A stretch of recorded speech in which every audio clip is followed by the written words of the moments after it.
Hello and good morning, everybody. And yes, we're going to be doing a drive down the river today, not up the river, because I decided to get a little thing filmed as I go to work today, give you a little different perspective. And yes, I actually am going dual thing with the video, so we'll see how this goes.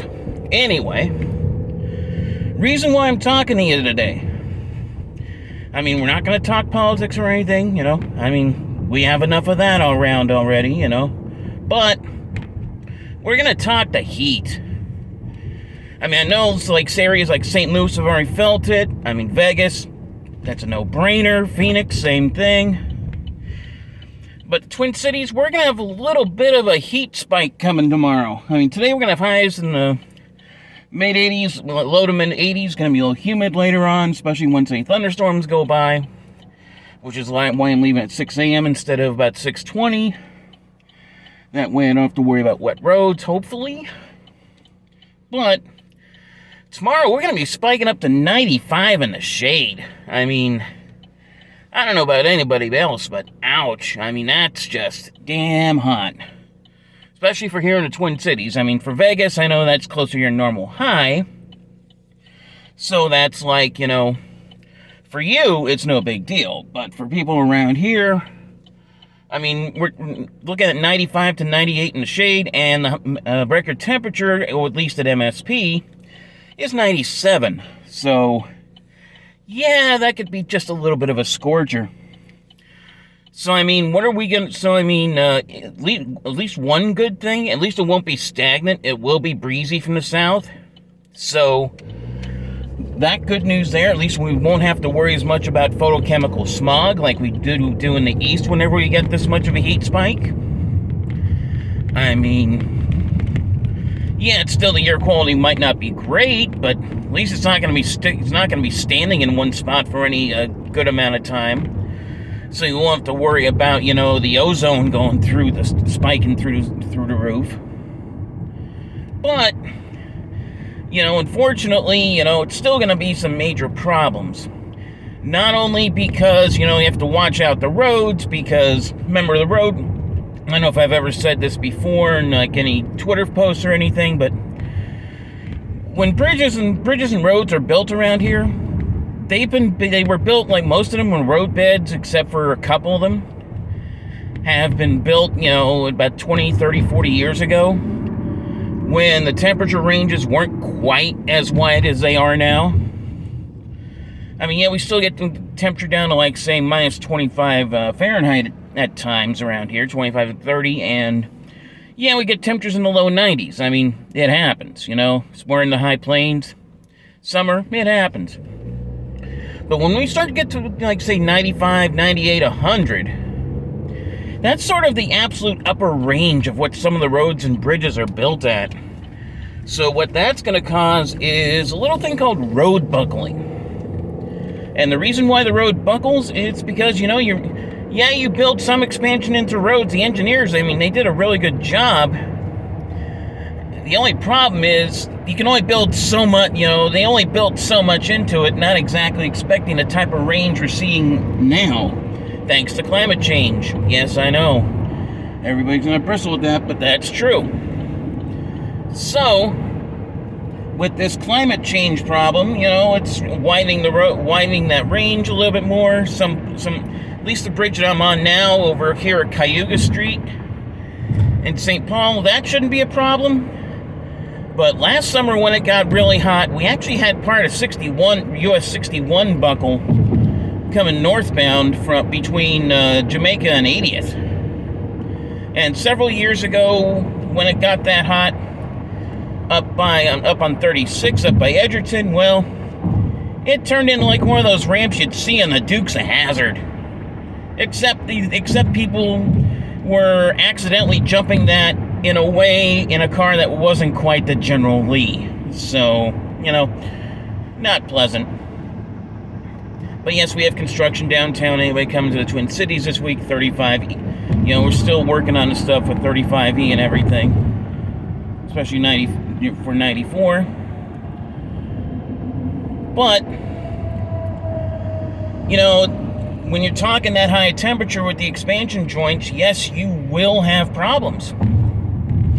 How much of a problem? I mean, I'm hoping just a little bit. I'm hoping with the pavement upgrades they've been doing up here at the 94 and 35E junction. Hopefully they'll have most of that rebuilt to a point where we don't have to worry about it. But some of your older bridges, yeah, maybe a bit of a problem. So I would say best move, just watch yourself on the road. Plus, remember, I mean, this is the first real big heat spike of the year, so you're going to have to watch your thing like your air conditioning, be sure your coolant is good, be sure your battery is good, because believe it or not, extreme heat is as bad on your battery as extreme cold. And also be sure you don't leave stuff in your car. Now, when I talk stuff in the car, I mean, yeah, sunglasses are one thing. They'll still actually hurt a little bit when you put them on originally, because they will be hot, but when we're talking 95 to 98 in the shade up here in the Twin Cities, it'll get as hot as 135 to 140 degrees by the end of the afternoon. When you're talking, like, say, out in Vegas, it can be as high as 150, 155. I mean, when you're talking 140 to 150 degrees, that will actually be on the low end of baking a ham or making fish, even though, let's face it, you might want to make fish, but, you might be able to make fish, but do you really want to smell that in your car on the way home? Really? You can also soft bake cookies, in your dashboard. Just get, sure you have your baking pan out and, get some cookie dough. I've actually did that about 8-10 years ago, and they didn't turn out that bad. They were soft baked, so I mean, you do have to watch a little bit, but yeah, it gets hot enough to do that.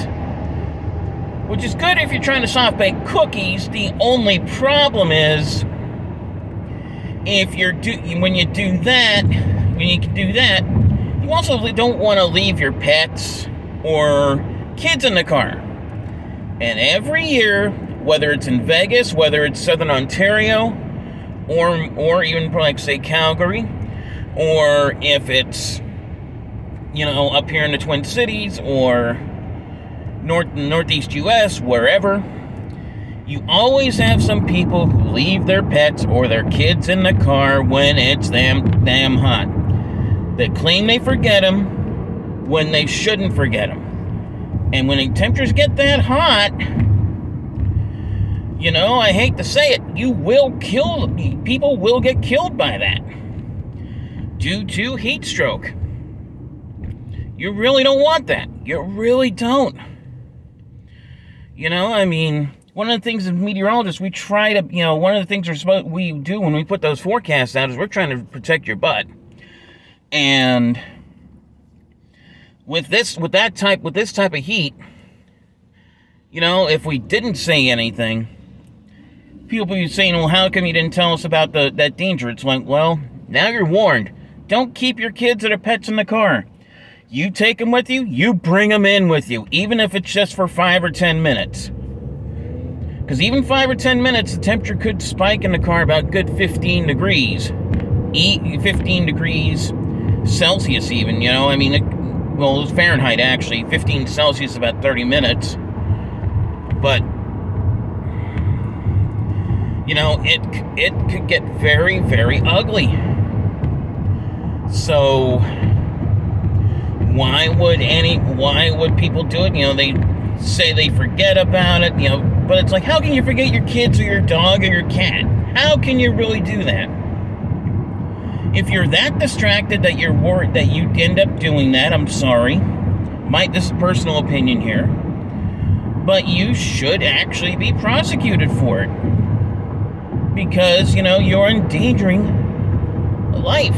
Whether it's the life of your dog or the life of your kid. I mean, let's face it. I mean, even if you have even if you have a grandparent or something, leaving the window down will only help a little bit and might give you an extra 10 or 15 minutes, but that's it.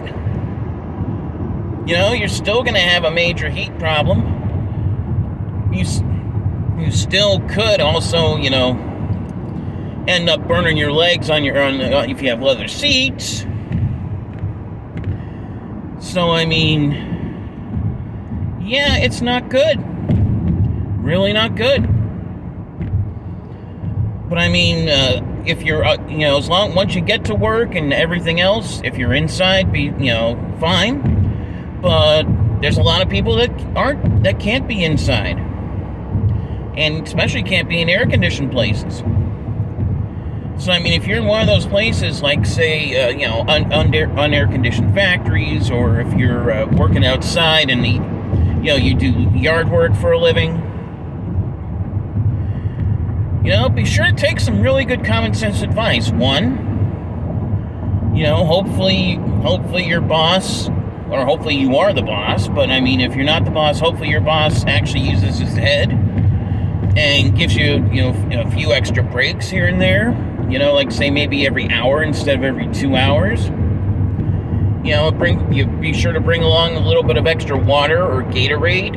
Sodas or alcohol is definitely not good in that type of heat. I mean, you shouldn't be drinking at work anyway. But especially in that type of heat, you can have some problems. So, the reason why is because the extra sugar or the alcohol, your body's going to spend too much time trying to process that, instead of actually trying to keep hydrated so that it can actually keep its cooling system going. So, I mean, being sure you're hydrated properly, take the breaks, and of course, if you're outside, common sense, you have the sunscreen on. I mean, let's face it, you probably already have it. But if you don't, be sure you have it, because you can, you don't want to get a sunburn. I mean, I know we won't see it now with how cloudy it is, but tomorrow it's supposed to be sunny and hot. So,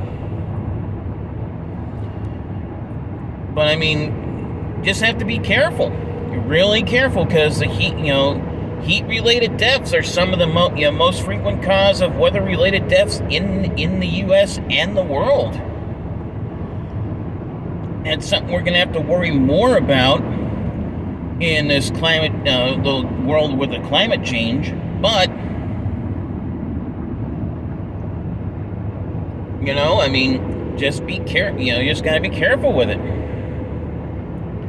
As for things to watch for, well, there's two main heat illnesses you have to really watch for when you're looking at this time of the year. One, heat exhaustion, and two, a thing called heat stroke. Now, what's the difference? One, heat exhaustion, basically you're straining your body's cooling system, but it still is working, just not as effectively. Reason you can tell: one, well, exhaustion, it means you get a little extra tired than you should be. Two, you're sweating like a pig. To be blunt, you're basically sweating like crazy. And three, you also, your skin can be quite red, because of course your blood is blood vessels expand, so you can try to get the blood to the surface to dissipate the heat on top of the sweat glands. I mean, in that case, best thing you can do, get some extra water, go to the shade, take a break, and you will get better, and because your cooling system is still working, you're okay. On the other hand, you have that little problem called heat stroke. Now, what is that? That is much more serious. Basically, because your heat exhaustion, it'll still go to, like, say, about 103, which is one thing. But when you're talking heat stroke, you're talking a body temperature about 104, 105, 106. And when you're getting to that point, especially like, say, 106 or higher, what happens to your body, especially, if that gets all the way into your towards your brain? What will happen is you actually will start, your cooling system will actually start to shut down. Your body will start to shut down, because it's basically becoming broiled. It is literally becoming broiled. It's cooking. That's, cooked steak is good. A cooked heart and liver, your own heart and liver cooking, that's not good. So, I mean, but how can you tell heat stroke from heat exhaustion? Well, the biggest way you can tell, or the two biggest ways you can tell. One, with heat exhaustion, you're tired as hell, but you still at least have some semblance of what's going on. Heat stroke, you start to lose, basically your mind starts to go nuts because it's so hot and dehydrated that it just doesn't want to fire on all cylinders. So you'll start to get a little delirious. Someone else will have to spot this because you probably won't at that point. You're delirious. You'll get a little wayward. You'll figure out what the heck is going on. And as well, the big sign, especially for other people to observe, basically you go from sweating like a pig to not sweating at all. That's the biggest sign. You don't sweat at all. If you get to that point where you're basically not sweat, your skin is hot, dry, no sweat whatsoever coming out, delirious, then that is really an emergency action. Really emergency. Best measures you can take against that: one, get that person to a cool spot, preferably air conditioned, as soon as possible. Get some wet icy towels and put them on the body on that person's body as soon as possible. And three, call 911 because you need to get that person cooled down ASAP. When your body is that hot, you have to take extreme measures, or the person will literally cook themselves to death. They will die from it.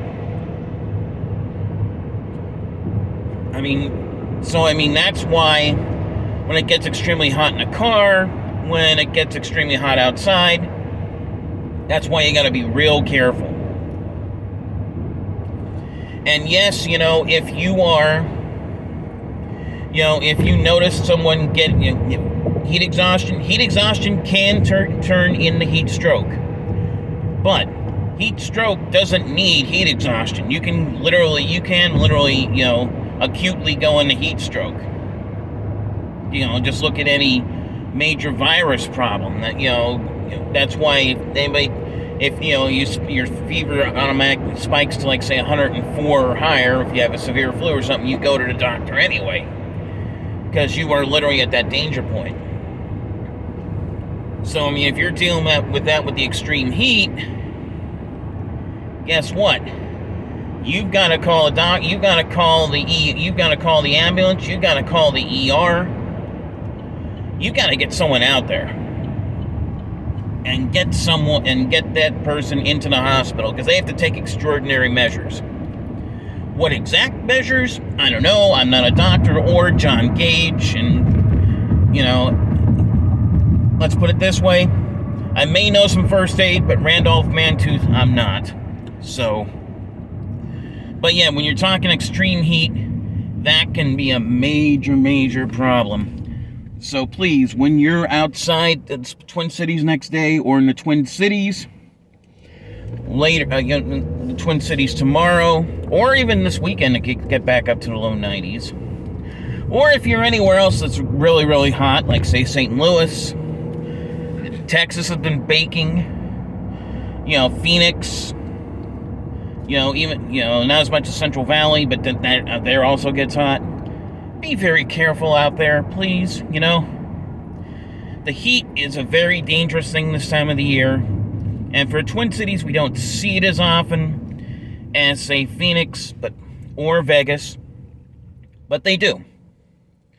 But we do. So, especially these days, we've been seeing a lot more of those 90s and even a couple of low hundreds. Even though tomorrow we shouldn't see a temperature in the low hundreds.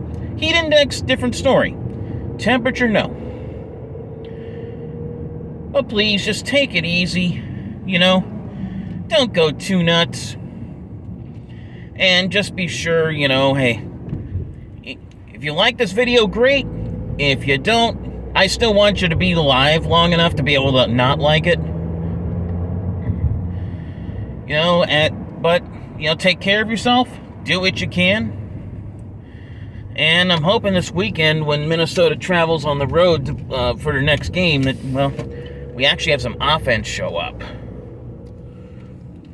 But in the meantime, now that we're in Cottage Grove at work, how can I say it, have a good day. And yes, by the way, I will put the Vegas Weather Service in Vegas did put out a decently funny video about funny but informative video about the heat. So I will link that in the comments later this afternoon. Have a good day. Bye.